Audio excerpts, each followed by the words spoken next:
Wonderful to see you all. My name is Rob Barnsby. On behalf of the Army Cyber Institute of West Point, I'd like to welcome you to our legal panel discussing the future of law as it relates to cyber conflict.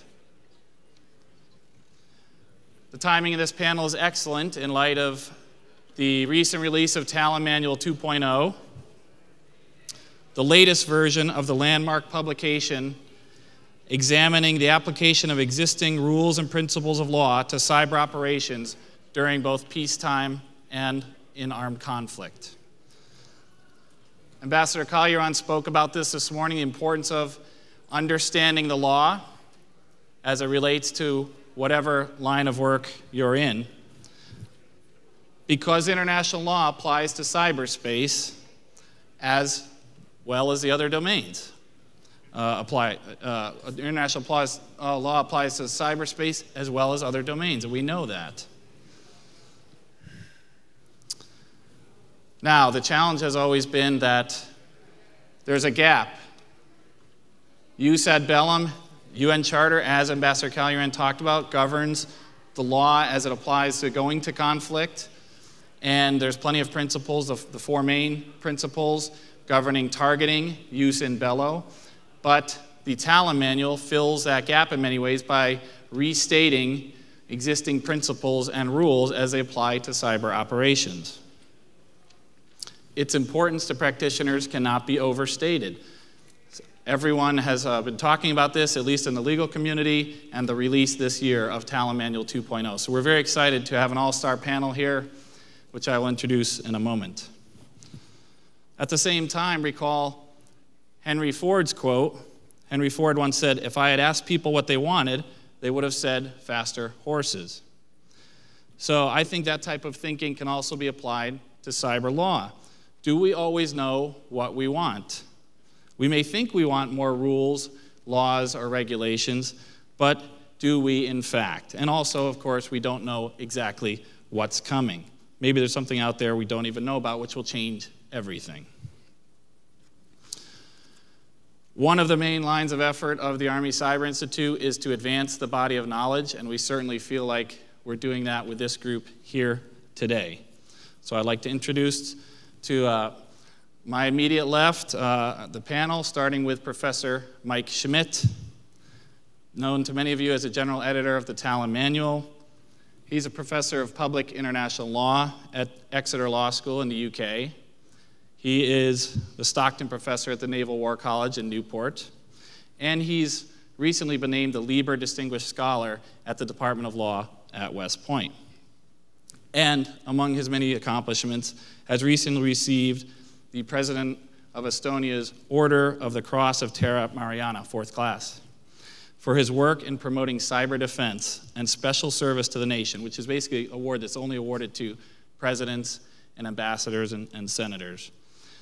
He's written numerous publications. Your app and your bio have all of those. The entire panel, in fact, has written several wonderful publications, so we're not getting into that at the moment. But we welcome you, Mike. Thanks, Rob. Colonel Gary Korn, he is a U.S. Army JAG. He is the Staff Judge Advocate of United States Cyber Command, basically Admiral Rogers' lawyer. For my money and a lot of folks' money, the best and most knowledgeable practitioner of cyber law in uniform today. I can't even begin to tell you all of his accomplishments in this area of the law. No, seriously, I can't tell you his accomplishments in this area of the law. They're all classified. But the truth is, you can't think of a more strategically important position than what Gary is in right now with United States Cyber Command as a legal advisor. And he's got a great perspective on all of these issues. Thank you for being here, Gary. Thanks, Rob. Speaking of Estonia, as we were before with Mike, we have a great representative of that nation and the managing editor of the Tallinn Manual, Ms. Liis Vihul. Liis is the CEO of Cyber Law International. She was the advisor to the Estonian delegation for the UNGGE, discussed earlier today. And Liis, I just have to say, Mike has done so much work on behalf of Estonia, over the past 10 years, been recognized with individuals and leaders of that nation for his work on an annual basis. So I have to ask you, what on earth does this man have to do to get third, second, or first class for that award? Well, I mean, we have pretty bumpy roads in Tallinn. If you could fix those, that would get you second class, I'm sure. Actually, Rob, there are 282 levels, and I'm at level 4. 4, that's pretty good. Just saying. It's a big deal.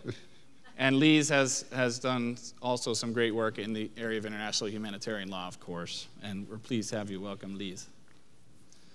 Also, we have with us a great honor here to have Brigadier General Jen Buckner. General Buckner is with U.S. Cyber Command. She just came from a year as director of the Cyber National Mission Force. Right now, she's a deputy commander for JTF Ares, which many of you know is the counter-ISIS JTF working in the digital domain to defeat ISIS. She's a great friend of ACI and has accomplishments too numerous to mention here. Now, General Buckner, you have managed to find yourself on stage with 4 lawyers. As she says, these aren't my usual peeps.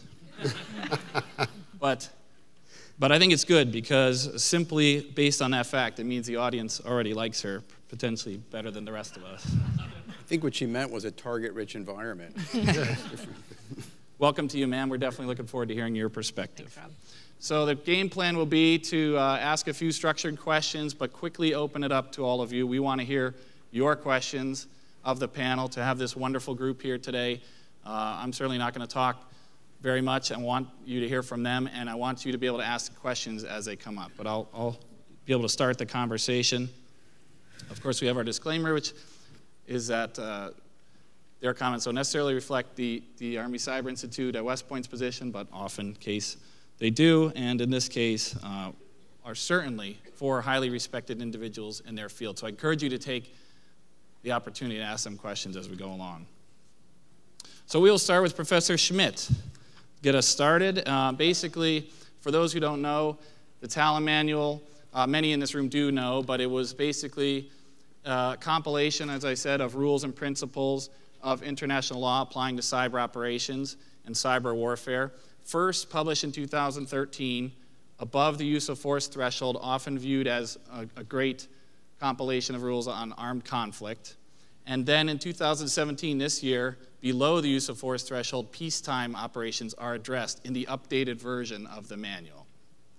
Professor Schmidt was a general editor, as I said, and I asked him the first question, which is simply, Mike, the Tallinn Manual seeks to be an objective restatement of what the law is, not what the law should be.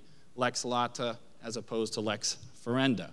Can you briefly share with us the difference between those 2 items and why that distinction is so important in the context of the Tallinn Manual? Well, lex lata is the law that is. It's the law that governs relationships between states, and sometimes the law that governs relationship between a state and their citizens, for example. The example would be human rights law. Lex ferenda is a clever Latin term, which simply means the law as it should be. The law as we would want it to be. The reason that that distinction was very, very important to us is because we wanted to have credibility with this manual. So we brought 19 experts from around the world in the second round. They range from China to Canada to Estonia. And we wanted this manual to be credible to people like the Colonel, because that was our audience. Our audience consisted of judge advocates, legal advisors to ministries of defense, legal advisors to ministries of foreign affairs, at the State Department here in the United States, or FCO in the UK, and so forth. And he didn't need, in terms of application of the law, in terms of advising his client, he didn't need to know what Mike Schmidt hoped the law would be. What he needed was a document that gave him the first cut at what we believe the law that currently governs cyber operations of his client, what that law was. And so we were obsessed with doing just lex lata. Now, that doesn't mean if we did only that was 100% agreed on, it would have been a very short book.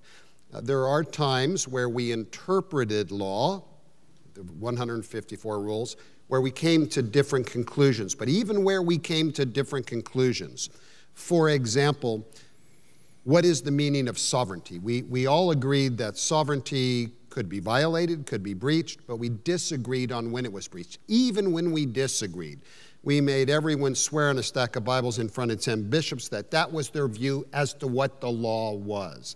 And I believe that that was the success of the manual, because today, operators, of course, they may disagree with this or that point in the manual, but generally tend to agree with most of it because we were so obsessed with finding the law as it is today, and we had no desire whatsoever to shift the dialogue. And the last thing I would say about that was, it was very, very interesting. Lise and I were just in Korea last week, and we were talking to people, and there is this assumption that the first group, 20 experts, and the second group, 19 experts, would be influenced by their nationality.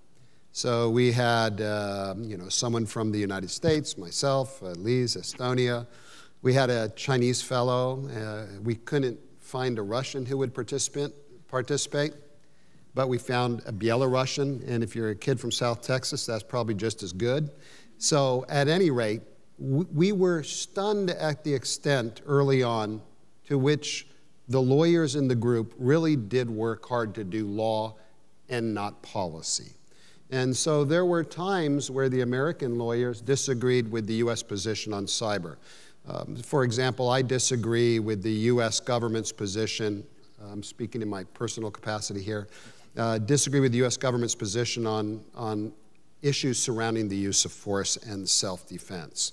And so I took a position in the manual contrary to the U.S. government position, although we reflect that position in the manual. And I think the same was true, for example, of our Chinese colleague, who was just a wonderful attorney and professor from Wuhan University. Yeah, initially we were a little bit wary of each other, but over time we worked hard just to be lawyers and to leave our passports up in the hotel room. Excellent. Thank you, Mike. Gary, interestingly, a debate began here last year at SciCon and continued. Mike mentioned sovereignty. You actually went back after SciCon and wrote an article about this with your colleague Robert Taylor. And of course, the manual came out, and then Professor Schmidt and Ms. Vihul responded. And as regarding this idea, you seem to argue that sovereignty is an important part of international law, one that informs primary rules of conduct, but may not operate in and of itself as a binding rule of international law. Can you explain for our audience a little bit more about this argument and your perspective on this extremely important concept of sovereignty as applied to Tallinn 2.0? Sure, a couple of things. The sequence was a little bit different of how these rolled out, but that's okay. Let me start by going back to some things that General Milley said earlier today, which I thought were really fascinating and important, and introduce a level of reality, good, bad, or indifferent, I think, into this discussion. As he talked about the changing character of warfare, it struck me as he was describing the disbursement of your forces and the greater disbursement of your forces with the greater lethality of weapon systems, ability to view the battle space, the time-distance factors of warfare. That's absolutely something that's happening in the virtual space of the cyber domain, right? So you see, to kind of analogize it to land warfare terminology, you see the opponents and adversaries able to set up assembly areas, assault positions, fire positions, command and control nodes in a very dispersed, spread out fashion, and as he noted, in ways that just don't conform to traditional notions of geography. That's creating a lot of stress. I think what the Tallinn Manual, I was not directly a part, I was a peer reviewer on some portions of it, but I think what it set out to do was the process that Harold Coe talks about of translation of existing legal frameworks to new technologies in some sense. And that is a translation process. I speak a couple different languages. I know Mike does too. Things don't always translate word for word. So that's where you can get some interpretive differences. But I think within that translation framework and what's happening with this translation process in actuality, you see the stresses that technology puts on existing areas of law. This is one of them. So yeah, I mean, I've looked at this issue. I have a different starting approach from the approach adopted in Tallinn on the baseline concept of sovereignty as to whether it is a principle, and I don't dispute that it's a very, very important and significant principle in the international order, but is it itself a binding rule that states have ascribed to, or is it undergirding rules, such as the prohibition on the use of force that are meant to protect sovereignty, but also recognize the sovereignty of states to engage each other in a permissive manner in their international relations. So that's a fundamental starting point. But I'll note, I think, sort of setting aside that baseline question, you can even see in the Tallinn Manual that below the surface level recitation of the rules, there is that disagreement. There is questions, and the further you get down sort of the scale of effect, the more the consensus seems to dissipate among the experts who convene for the manual. So there's certainly, it kind of comes down to a threshold of consequence and harm. And I think Mike and company would even agree. There are certain cyber activities that would not breach the rule of sovereignty as they assert it, whereas I would say the rule is not a primary rule itself, and so we'd get to the same place with many of those. But there are definitely important consequences that flow from which position you take, and we can kind of develop that further. And Harold Koh is Secretary of State's legal advisor. He was the state legal advisor and is dean of Yale Law School now, yeah. Lise, are you convinced by Gary's argument? So I'll also take just a small step back and explain to those of you in the audience who are not lawyers what the debate is about that concerns sovereignty.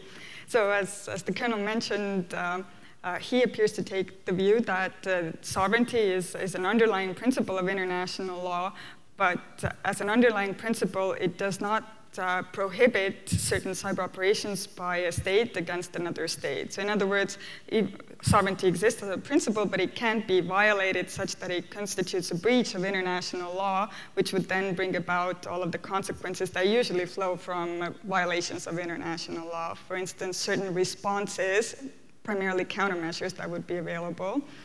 And so Mike and I and the entire international group of experts in the Tallinn Manual took a slightly different approach, and we said that sovereignty, in addition to being this underlying principle of international law, also, in a sense, constitutes a red line for certain cyber operations conducted by states against other states. In other words, there are some types of cyber operations that do constitute violations of sovereignty, in other words, breaches of international law.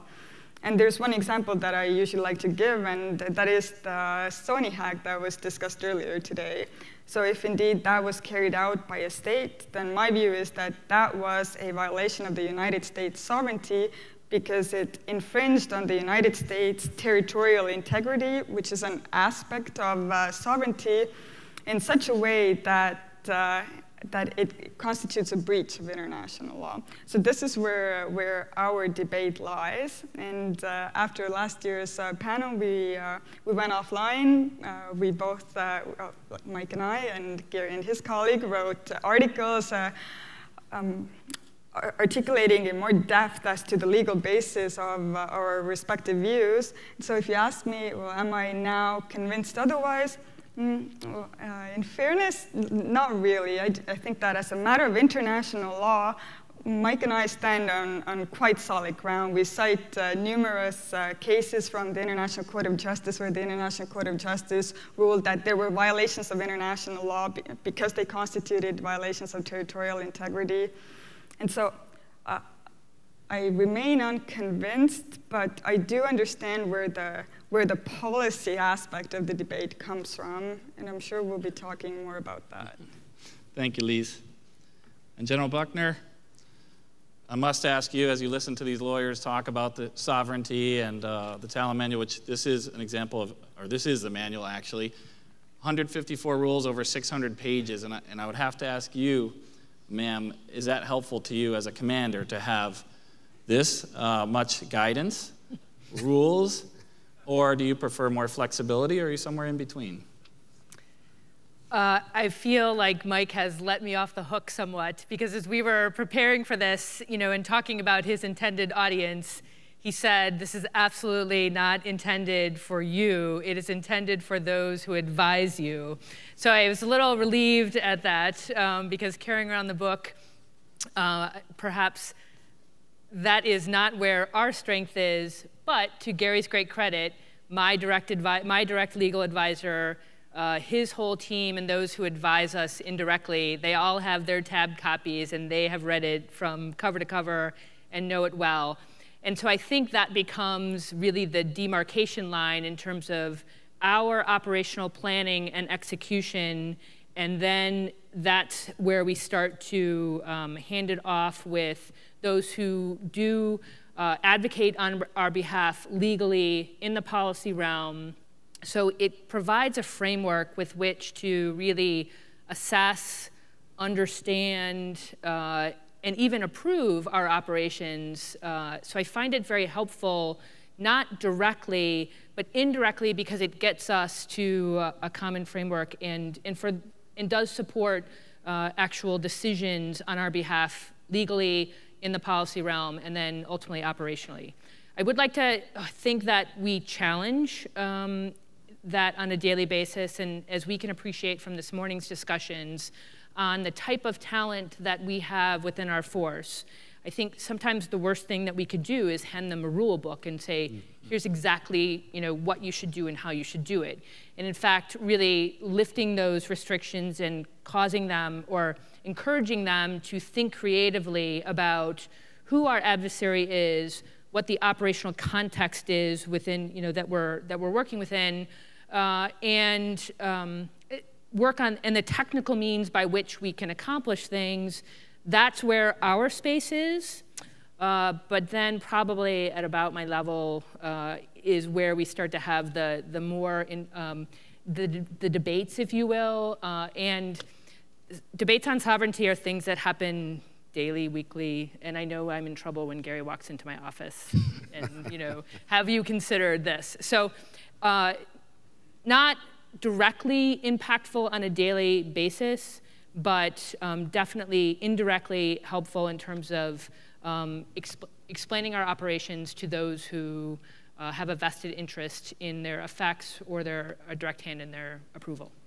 Great, thank you, ma'am. And I want to go to Gary real quick on this too, because he seems to be, he's a little bit between both worlds, right? But as a legal advisor, potentially expected to know this type of thing, but working time-sensitive operations on a daily basis.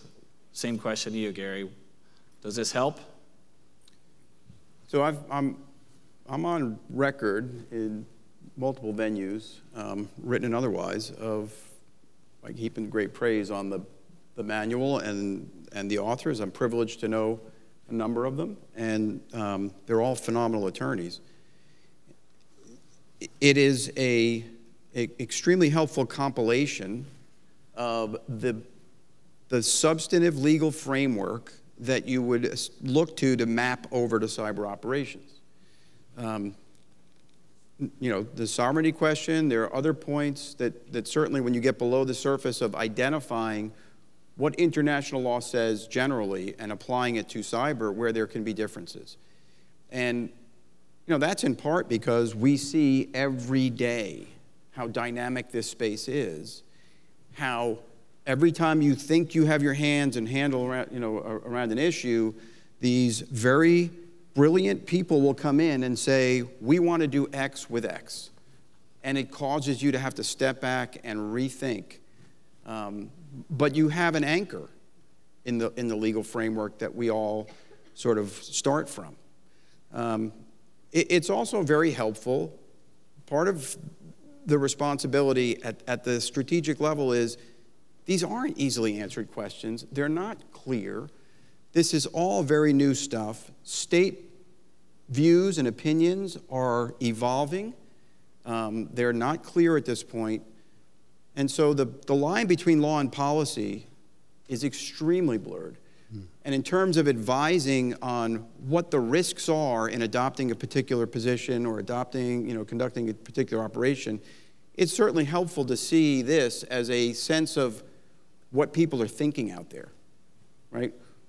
If we're going to do something that isn't necessarily conforming to exactly the way the Tallinn Manual might approach something, you can kind of sense the basis of the criticisms that will come and help you think through that.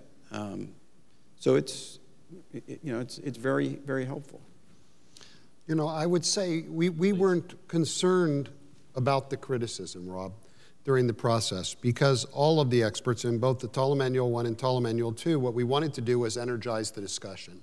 Until states made clear what their international legal policy was, we wanted to give them a tool they could use, and then we wanted states to take that manual and we wanted it to spark the sort of discussion, important discussion, we're having, for example, over sovereignty, over other issues like due diligence and taking countermeasures during peacetime. You know, it's my hope, at least, I don't know if Lise feels the same way, but I'm hoping that no one's reading the Tallinn Manual in a decade. I hope it's out of print and only historians refer to it as the first salvo in the development of international law or the understanding of international law in this area. And the reason is because we believe states and only states make international law. Mm-hmm. You know, pencil neck geek, lawyer, academics sitting in a room in Tallinn do not make international law. Colonel Korn makes international law when he works with national decision makers as to what the law is, and that's because law is crafted out of state practice and opinio juris. So what we're hoping is that out of this process, we'll start to see that state practice, although we're not naive. We know much of the state practice occurs out of sight, but what we're also hoping is that this causes states to begin to set out their international law positions and has to the nature of the existing norms when applied in cyberspace. And as this develops, there will be a critical mass of state opinions, of government opinions, that will eventually mature into the rules of the game, if you will. So in the perfect universe, 10 years out, no one's reading this, everyone's looking at a compilation of statements made by states as to how these various rules, whether it be attacking a civilian infrastructure during an international armed conflict, or whether it be how, you know, the topic that was discussed this morning, attribution. When do you attribute? What's the standard for attribution? What do you need to reach that standard, and so forth? Right. And staying with you, Mike, well said, as always, but this morning we heard about gray zones in international law. Yeah. So switching just a bit before we open up to the audience, got to hear what Professor Schmidt thinks about this. He's written a seminal piece on this in Yale Journal of International Law. Can you share with us what you mean by gray zones, or the proficiency of certain states in exploiting gray zones of international law? So, Madam Foreign Minister Marina, my friend, mentioned this morning. I've written a little piece. It's just looking at what we're seeing going on with respect to the application of law. Now, as Colonel Korn accurately said, there is a lot of law that is uncertain. We may agree, and Gary's a dear friend. We were laughing. We were trying to decide if we agreed on 97% of or 98% of everything. We were just together last week at West Point, where we were channeling each other's thoughts. But there are some gray areas. We agree that there are gray areas. And a gray area of the law is an area of law where we're not so sure what the law is. And just to give you an example, states have an obligation, I believe that states have an obligation to ensure that their territory is not used to conduct cyber operations that have serious adverse consequences in other countries. That's called the due diligence obligation. It's just my view that this is the case. It was the view of the experts. But we kind of had a cat fight over the issue on whether or not states have an obligation to take preventive measures. In other words, measures to ensure their cyber infrastructure isn't exploited. So we all agree if you're placed on notice that bad stuff is happening from your territory, you got to the extent feasible, make the bad guys, whether they be other states or non-state actors, knock it off. But we couldn't agree on whether there was an obligation of prevention. Anyways, that's a gray area. It's an area of law where we're not so sure what the law is. In the first year of law school, they teach us the phrase, reasonable people differ. It's an area of the law where reasonable people differ. So anyways, my thought is that clever states, Russia, China in particular, what they're doing, they have spectacular lawyers, by the way. What they're doing is they're going out there and they're finding these gray areas in the law. Sovereignty. I happen to agree with Lise and not Colonel Korn, but I admit that this is a gray area of the law. So Russia, China, they're going out there, they're finding these gray areas, and they say, that's where I'm going to operate. I'm going to operate within this legal gray area because it's hard for other states to pin the rose on me for violating international law. And moreover, because I'm going to engage states like the United States or France, that are law-abiding states, states that are committed to the rule of law, because it's a gray area, I've to some extent hobbled their potential responses. Because what they're going to do is they're going to go in, they're going to get their smartest lawyers there, their smartest policymakers and operators are going to get, and then they're going to argue about what the right response is. Why? Because the law is uncertain. So this is a very clever strategy by a number of countries to identify these gray areas, say, hey, we're going to operate within those gray areas. We, by contrast, we hesitate to operate within gray areas. I assume, you'd have to ask Gary, and he won't tell you. We hesitate because of our commitment to the international rule of law. We want to ensure that to the extent possible, to ensure that our operations are consistent with international law. So whereas this opens up many options to the other side, the bad guys, for us and for our closest allies, United Kingdom, Netherlands, and so forth, for our closest allies, this gray zone serves as a constraint. And so that's why Marina was citing the article this morning, because she and I are joined at the hip in believing that states need to clarify international law, because then they can leverage the impact of international law to some extent shut down their opponents.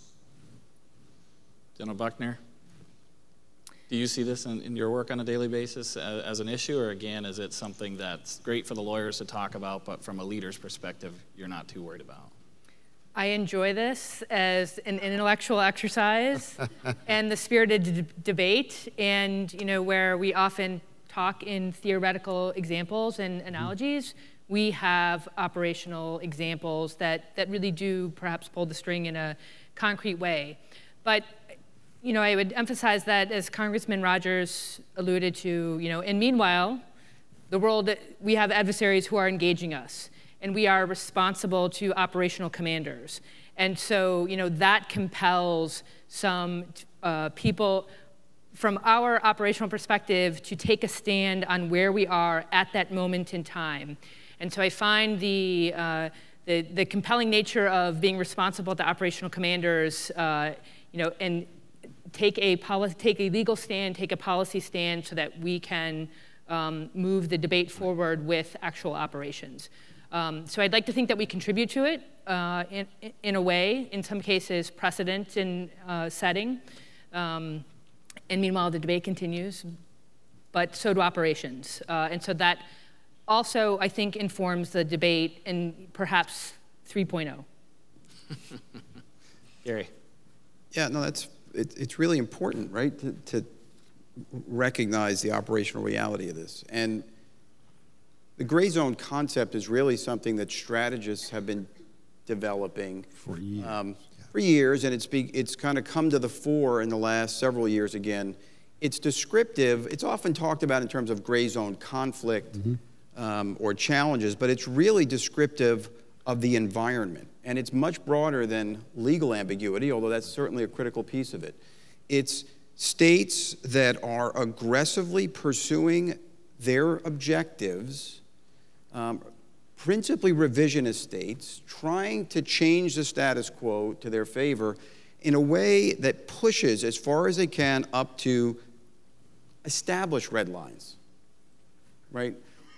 So it's not limited to cyber. You see China's activities in the South China Sea and building islands out of nothing, establishing presence further and further within the 9-dash line. I mean, these are typically are examples of what are typically described as gray zone activities. Cyberspace is fertile territory for this.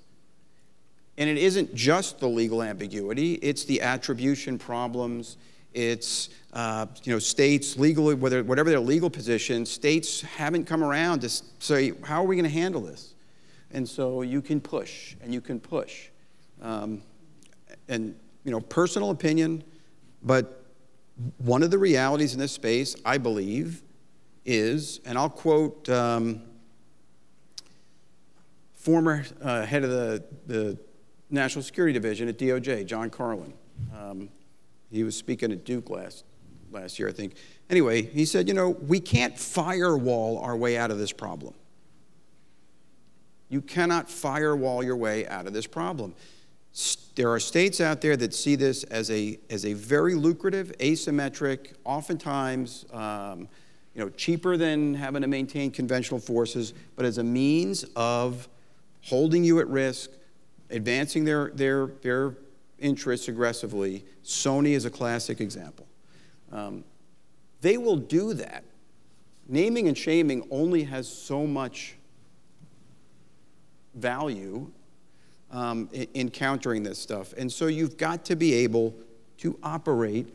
I think we're in a state of sort of persistent confrontation in this space, this zone below clear warfare. And that's where the law is struggling. Mm-hmm. The law is struggling to account for this, both from the ability to counter it, as well as how do you couch advancing your own interests through this medium. With that, let's open it up to the group. If there are any questions, we've certainly given you plenty to think about here in the first half of the panel. Any topic, if you just share with us who you're with and who you might direct your question to, or maybe the entire panel. Please, number one. Hi, so I'm Glenda Jacobowski. I'm with NDU, the College of Information and Cyberspace. To anyone who wants to answer, regarding this gray zone confrontation and conflict and the thought of proportionality and being true to what we want to be true to as Americans and other democratic states, how do we answer it? It seems to me as though we show belly too often and we're over a barrel. So I wouldn't kill away our principles, but how do we counter this? That's it. Who wants to take that? Mike, since you wrote the article, do you have a response to that question? Proportionality wasn't one of the gray zones. I've never thought about it before. So, I mean, I guess proportionality is one of the areas where I think the law would benefit from some degree of clarity, particularly when you assess proportionality in the cyber context. There are actually multiple forms of proportionality, and they're all different. The word is used in 4 different areas of the law. Human rights law. It's used in the law of countermeasures, which is very, very important. For those in the audience who don't know, a countermeasure is an action taken by a state that would be unlawful, but for the fact that it is in response to another country's unlawful operation, and it's designed to get the other side to knock it off. And their proportionality considers such issues as the amount of harm you're suffering. In the law of self-defense, state self-defense, there is proportionality, but there it's different. Proportionality means that you may employ enough defensive force to defend yourself. So it's not related to how much harm you're suffering, but how much force, including cyber operations at the use of force level, you need to use to get the other side to stop. And then finally, in the law of war, law of armed conflict, when you're in the battle space and there's a fight on, when there's a war on, proportionality tells us that when we're conducting targeted operations, that the expected harm to civilians and civilian objects cannot be excessive relative to the military advantage. So you can't say proportionality. It appears in 4 different areas of the law, and it means something different in each case. And in almost every case, the law is a bit gray. And therefore, it's going to create risk for you, and it's going to limit your operations. To use a kinetic example, of course, in operations in Iraq, Afghanistan, Libya, and elsewhere, the acceptable collateral damage level, the acceptable level of civilian casualties is extraordinarily low, and many would argue lower than the law demands. I think you're going to have the same sorts of dynamics in cyber. So to the extent that we can kind of operationalize the concept of proportionality as it's understood in each of these 4 areas of the law, that will be good, because as a law-abiding state, we will always seek to be well within the proportionate response. And our opponents, by contrast, will know that there's a margin of appreciation. This may be proportionality, but they're willing to engage in operations that many might perceive to violate it, but not everyone certain violates one of those 4 forms of proportionality. So again, it works to the enemy's advantage because we're lawmaking and they're not. 3, please. I'm sorry, law-abiding, not lawmaking. Katie Bogardus from Diotini. You answered a little bit of my question already, so I apologize. But when we're talking about law, and we haven't even set domestic, potentially, laws in cybersecurity with consequences and enforcements necessarily that we are making well known to every one of our adversaries, how can we enforce or show that there's going to be consequences? Because we have indicted 5 Chinese citizens based on their actions with the cyber espionage, but without enforcement in another country, I'm not really sure how those legal laws become important or of use, or I guess I'm just wondering about the consequences. If you don't have consequences, why follow? I mean, on the one hand, we don't, certainly us as a military and as a nation, we don't follow the law simply because there's a risk of consequences for not doing so, or concrete consequences, right? We follow the law out of a sense of doing the right thing, out of obligation, out of setting standards.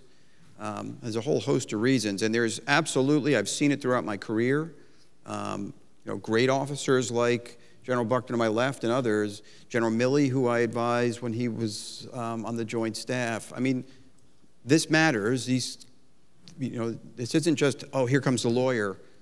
These are concepts that are inculcated in all of us, and it has an effect on how you plan and build your operations. We had a J3 at Cyber Command. Lots of officers will often say, we want a lawyer that gets us to yes, right? He said, that's not what I want you to do. I want you to get me to right. That was a fabulous thing that he said, get me to right. So it's inculcated. It has an impact. Now, having said that,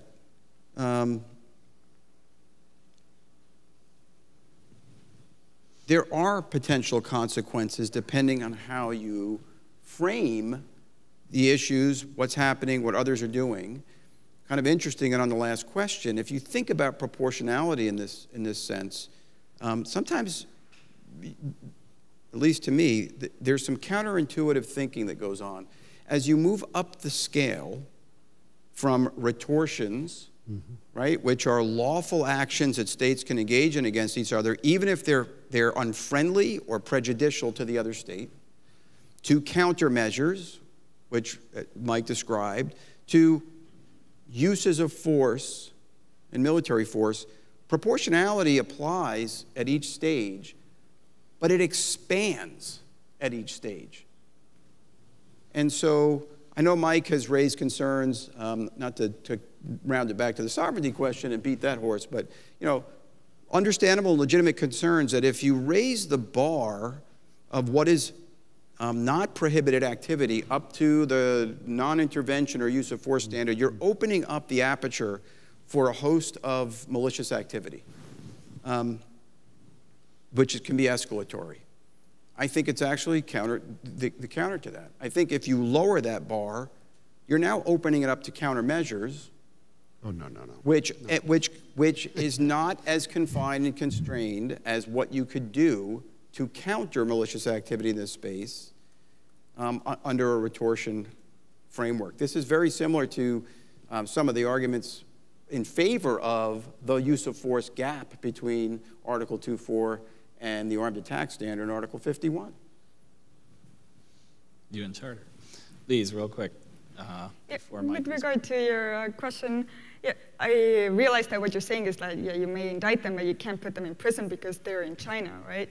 But, I mean, there is still some value even to this indictment, because it does put enormous personal limitations on those individuals. So not only do they have to refrain from traveling to the United States, but they also have to refrain from traveling to any country that is likely to extradite them to the United States. So in that sense, I think it's using law to send a deterrent message to other countries. And the same applies to some extent to international law. So when we say that, okay, so once you get to the conclusion that the cyber operation has violated international law, well, what does it give us? Because we can't really enforce international law. Well, international law does have so-called self-help measures that states are entitled to. So if there has been a breach of international law vis-a-vis Estonia, for instance, then Estonia is entitled to take what are called countermeasures, which is a form of self-help, in order to induce the wrongdoing state to stop its wrongful conduct. And the more grave the act is that is directed against the state, the more grave self-help measures international law foresees to the victim state. So, I mean, even though domestic and international law in this context aren't perfect, they're better than nothing, I would say. Thank you, Lise. I would say, just in response before I comment on Gary's comment, I would say that we need to be careful about saying everything's really, really, really hard in cyber, at least with respect to the application of international law. In one sense, I believe that cyber is more enforceable than in the non-cyber context, and that's with respect to countermeasures. Because in the non-cyber world, it's difficult to take countermeasures. I mean, what are you going to do? Close your territorial sea to Russian fishing boats? I mean, I doubt that Russia will collapse over the lack of US fish. But in cyberspace, if the Russians not only conduct unlawful activities against us in cyberspace, but in any other domain, then that opens the door, legal door, to the taking of countermeasures against Russia. So by cyber or other means, but in particular by cyber means. So I really think at least in the context of countermeasures, which in my mind represent, at least in theory, a very effective response to the unlawful activity of other states, cyber opens up lots of opportunities. Now, with respect to Gary's comment, so I just want to explain why I think there was not an expert one that believed this was an issue when we were going through the Tallinn Manual. Moreover, we met with 50 states and international organizations, and there was not concern, no one expressed a concern that the rule of sovereignty was not a rule of international law that could be breached. And it's important, because if it can be breached, then we can say you're a bad guy, and then we can take countermeasures in response. And so this did catch us by surprise when this came up last year when Gary and I were on the panel together. Lise was on the panel along with someone from the State Department. It caught us by surprise, but it has become a valid gray area in international law because it is starting to catch on in other states, this notion that there's no rule of sovereignty which is breached, that you got to look for something else they did wrong. For example, intervention in the internal affairs of another state. Here's why I think that's a bad approach for the United States to accept. Back in the good old days of the Cold War, the United States wielded, and I think we still do, wielded disproportionate hard power, okay, military power. So in such an environment, it was good for us to keep the threshold for tripping over into unlawfulness high. And I'm sorry, high. And the reason is because if we violated the law, who was going to take us on? Okay? Who was going to take us on? The problem here in cyber is the answer is lots of countries are going to take us on.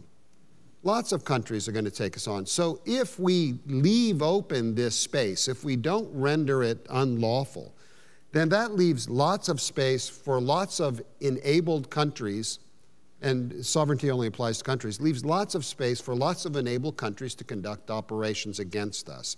So the reason I think we should embrace this lower threshold is because we want to use the law as a deterrent to the many, many, many, many more states that can cause us harm than in the good old days when the Sixth Fleet was dominating the Mediterranean and so forth. So I accept the point that this is a valid, sophisticated debate. I don't think the opposing view is crazy. I think it's an important debate. But from the perspective of the United States, we should be embracing this lower threshold because we want to use what little authority international law has to label the other side of a cyber operation. And now there are many states that can constitute that other side, label them lawless. Because if they're lawless, for example, it's easier for us to go to other states and seek their assistance in the operations and so forth. So I'm very nervous about this. Now, I will say that, you know, I teach at the Naval War College. I want the Americans to be able to employ cyber power whenever it's in the nation's best interest. I will say that my position comes at a cost, and you must understand that. The cost is that it will limit those because we are law-abiding, we will abide by those rules. It comes at the cost of it will limit the type of operations that we can conduct abroad. But I believe that the answer to that question is not to throw the baby out with the bathwater and say there's no such thing as a rule of sovereignty, but rather to say there is a rule of sovereignty. Let's have a mature discussion about when that rule is violated. As Lee said, the international group of experts could only agree that it was violated in 3 circumstances. One, when something was broken. I mean, physically broken. Okay? The old video of something catches on fire or has a result of conducting a cyber attack, there's damage. 2, when someone's injured, made ill, suffers incredible mental suffering. And 3, when the cyber operation in some way significantly or permanently affects the functionality of something. In other words, it just flat dab doesn't work. That's it.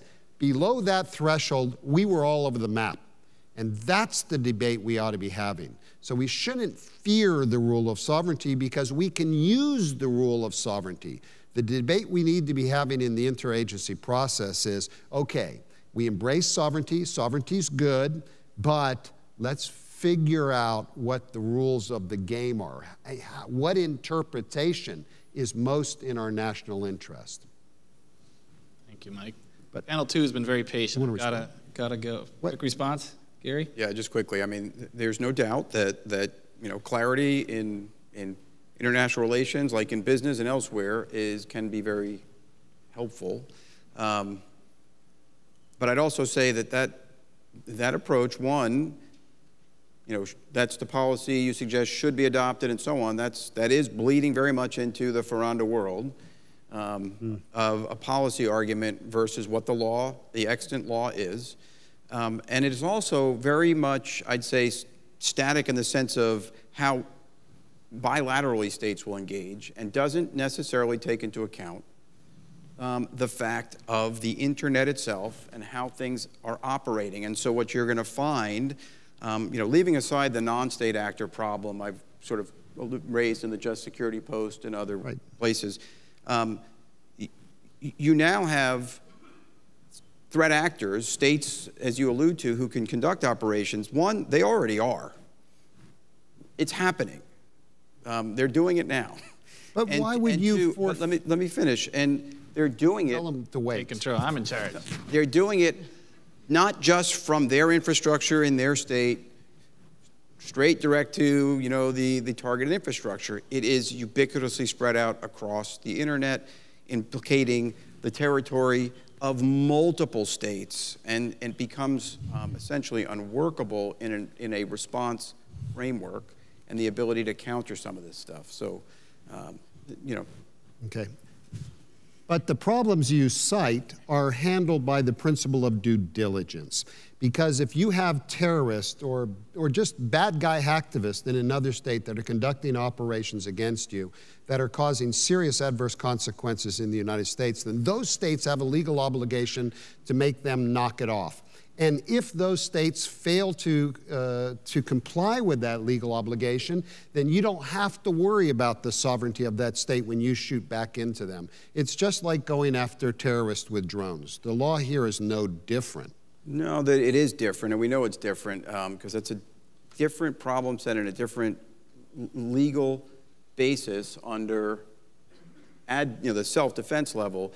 And you know that not everybody agrees with the application of the due diligence principle in this space as well. So there's a bit of a house of cards problem that you have. If you pull that out, and I refer to Brian Egan's Berkeley speech, You're right.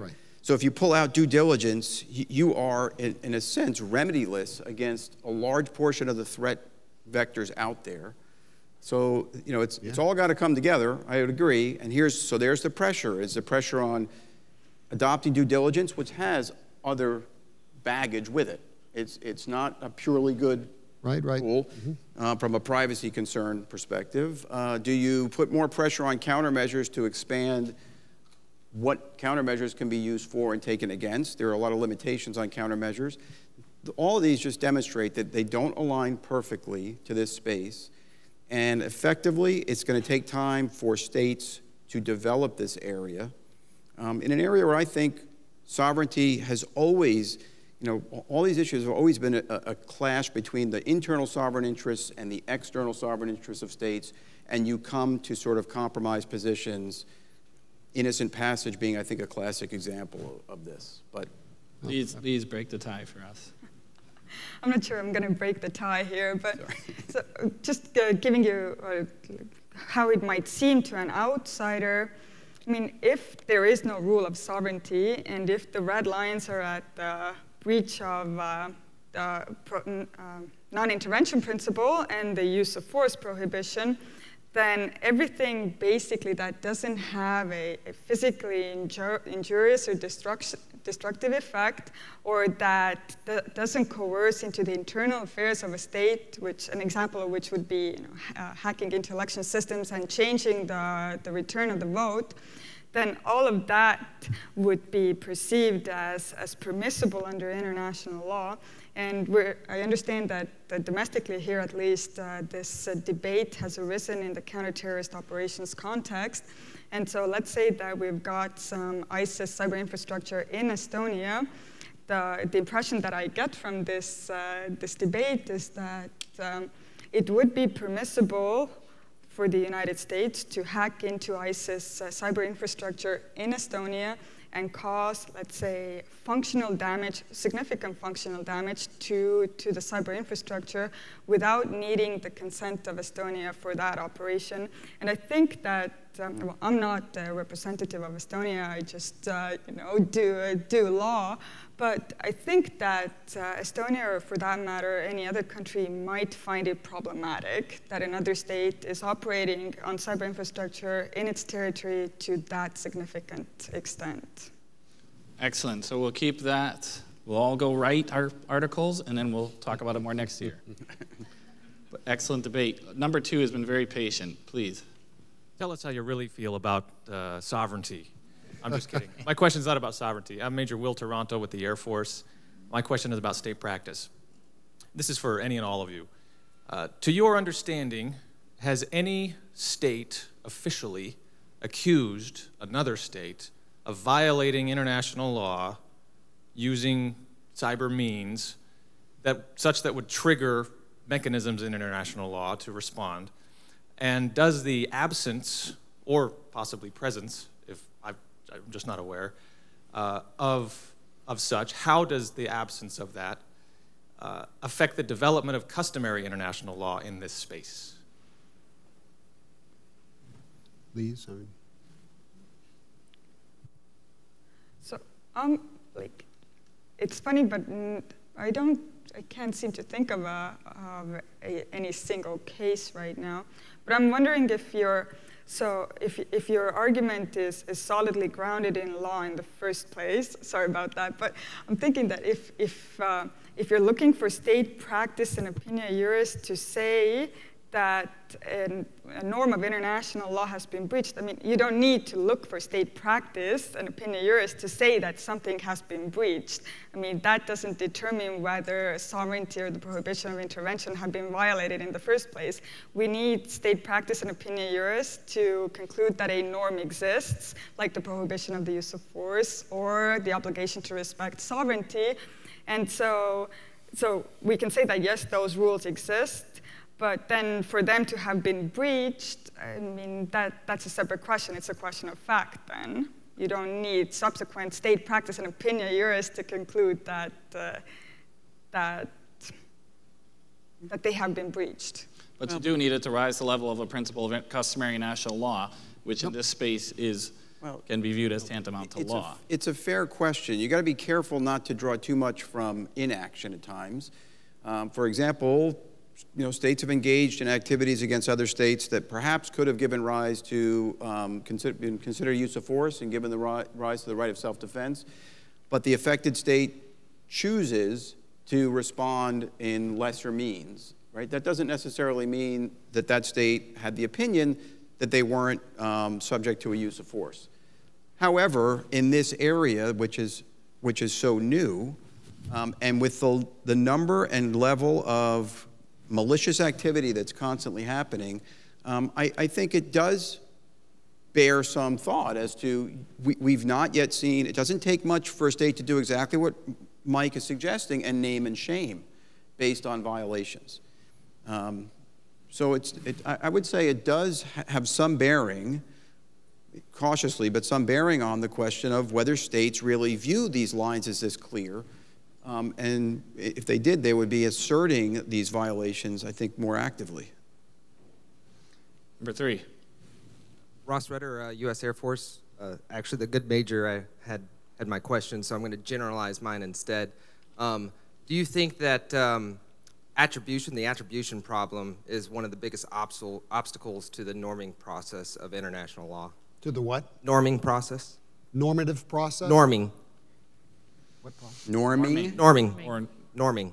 Establishing norms. Establishing norms? Of norms in this area. Okay. Thinking about Cheers. Norm. What do you think, Mike? Attribution. So, attribution is, first of all, I'm not a technician. The right person to ask is the general, okay? Not me. We must always distinguish between factual attribution and legal attribution. Factual attribution is, do I know it happened? And, to what degree do I believe it happened? What's my degree of certainty? Legal attribution is a complex body of law. It depends on who the actor is. Is it another state? Is it a non-state entity acting as a state? Is it a non-state entity acting on the instructions, direction, or control of a state? Blah, blah, blah. I could go on and on. It's a huge section of the manual and of international law based on the articles of on state responsibility by the International Law Commission. The biggest problem we have in attribution in law is establishing the degree of certainty, because if we're talking about, if we take it out of the realm of tribunals, which have their own level of proof, and we're just talking about how states act, the level of certainty is reasonableness. Now, I can tell you that as an attorney that it's reasonableness, but what's reasonable to the general? Because she's the operator and she represents the state, not me, and she understands. So I think the work that needs to be done, quite aside from the factual, get it right when you do attribution, the work that needs to be done is all about operationalizing the concept of reasonableness or the degree of certainty. In other words, what does that mean? So I can now, for example, put it in my rules of engagement, so I can now inform operators and national decision makers. Ma'am. I would just add the additional factor to consider here is the disclosure associated with attribution, and clearly there's a careful calculus in, by establishing attribution to the various levels that Mike describes. You may, by that very nature, really prevent some things in the future. So that calculus is a fairly substantial one that perhaps does sometimes outweigh the lure of establishing attribution to a public standard, which would be acceptable both legally and again, that the public would understand. I would say an interesting thing on attribution came up during the Hague process when we were consulting with the states. We did this on the basis of non-attribution, so I can't tell you which state, but there was one state that said, listen, if you're going to say we did it, then you have to produce the evidence to back up your claim. And pretty much all the other states, and certainly the experts, looked at that state and said, you got to be kidding me. That ain't going to happen. That's not the law. That's simply not going to happen, so forget it. And that did not make it into the manual. That's considered a wrong view. Okay. Yeah, I mean, I agree with all of that. I would say, though, because of the uncertainty, if you're going to make the accusation, you better back it up. I think that's the general approach, right? And so the bar, I think, is set higher than the legal bar, right? Which is, makes states reluctant to name and shame. And you add into it the factor of what is the basis of your accusation? Where are you getting your evidence from? There's a very, very challenging calculus you have to go through, as General Buckner alluded to. And I'll just ask, for the whole panel, we have several cadets and students in this room who may be interested in the intersection of this area, this fascinating field, cyber law. How might they get into it besides just, going to law school if they want the law side and going to cyber branch if they want cyber? Any guidance to them that any of you all may have, or just an idea as to where we're headed with all this? It's a great discussion, but of course the theme of the conference is the future of cyber conflict, so we want to be sure to talk a little bit about that too. And we have alluded to that, but any thoughts on where we're headed, where these young folks may look in the future besides the great idea of 3.0, Tallinn 3.0 being promulgated? I really like the idea that we highlighted the size of Army Cyber today, 20,000 people, U.S. Cyber Command, there's a joint force associated with that. And we talked about the cyber branch, but really I think the strength in Army Cyber's organization is the diversity of talent and the multidisciplinary approach that they take. And beyond the nucleus of some cyber specialists, there are intelligence specialists, there are technicians, there are historians, there are policy advisors, there are futurists. There are so many ways to contribute in this fight, and it is literally precedent setting on a daily basis. And so the idea that that you can enter that force, and the true strength of our force is really at the junior, that 27-year-old and below. What a tremendous opportunity to make an impact, both across the department as well as in defense of our country. So it's pretty extraordinary that I think that diversity of talent and the diversity of opportunities Army Cyber and Cyber Command offer in that respect. Well said. Well said. One last question is number 3. Oh, sorry, response?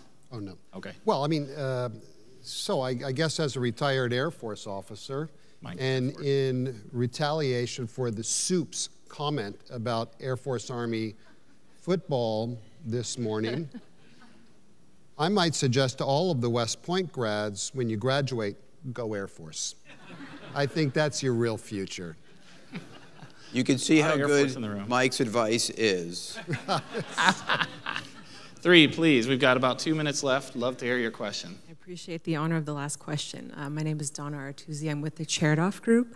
I'm wondering if, I guess this question is for any and all of you, can you speak to the effect of NATO elevating cyber to its own domain last year and what you think will trigger the use of Article 5 regarding the cyber domain? Thanks.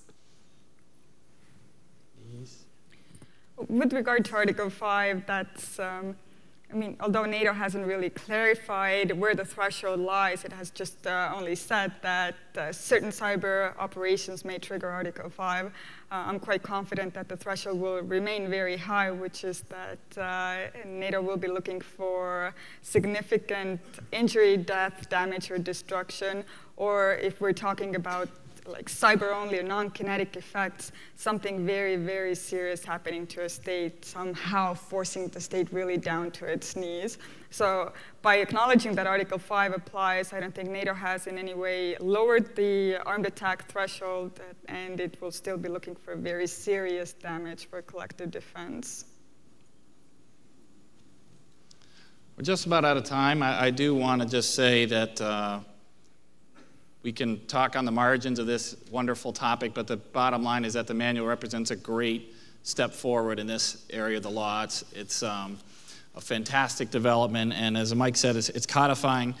Its intent is to get states to maybe move forward and move out and have a stance on a particular area, and may not be necessary in the future. But again, some have suggested that more have read this manual than the combined works of Hugo Grotius, the father of international law. So that's pretty impressive, actually. Yeah, but I was the guy that Oh, that was you. That was you.